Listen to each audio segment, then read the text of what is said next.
26 నుండి 26 నుండి రైతులకు భరోసా అయితే ఇస్తోంది తెలంగాణ సర్కార్. 8,400 కోట్ల పంపిణీకి ప్రాథమిక అంచనా. 26 తర్వాత రైతు ఆత్మీయ భరోసా కూడా. ముఖ్యంగా చూసుకున్నట్లయితే రాష్ట్రంలో వ్యవసాయ యోగ్యమైన భూములన్నింటికీ కూడా రైతు భరోసా వర్తింపజేస్తామని ఉప ముఖ్యమంత్రి బట్టి తెలిపారు. ఈ నెల 26 నుంచి రైతు బ్యాంకు ఖాతాలో రైతు భరోసా డబ్బులు జమ చేస్తామని చెప్పేసి కోవడం అయితే జరిగిందనమాట. 8,400 కోట్లను వెచ్చించడానికి ప్రాథమికంగా అంచనా వేశామని చెప్పారు. ఉత్తర తెలంగాణ ముఖ్యంగా చూసుకున్నట్లయితే దక్షిణ తెలంగాణ ప్రాంతాల్లో అందరికీ కూడా ఇవైతే వస్తాయని చెప్తున్నారు.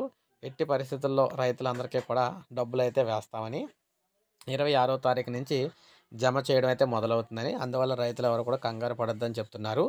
సో, ఇది మనకి లేటెస్ట్ అప్డేట్ రైతు భరోసా సాయానికి సంబంధించి. ఒక లైక్ చేయండి, సబ్స్క్రైబ్ చేసుకోవద్దు. మన ఛానల్ సబ్స్క్రైబ్ చేసుకొని ఫాలో అవుతుండండి. ఇలా మనకి రైతు భరోసా పథకానికి సంబంధించి ఏ చిన్న అప్డేట్ వచ్చినా అందరికంటే ముందు మన ఛానల్ ద్వారా మీకు అందిస్తూ ఉంటాను నేను.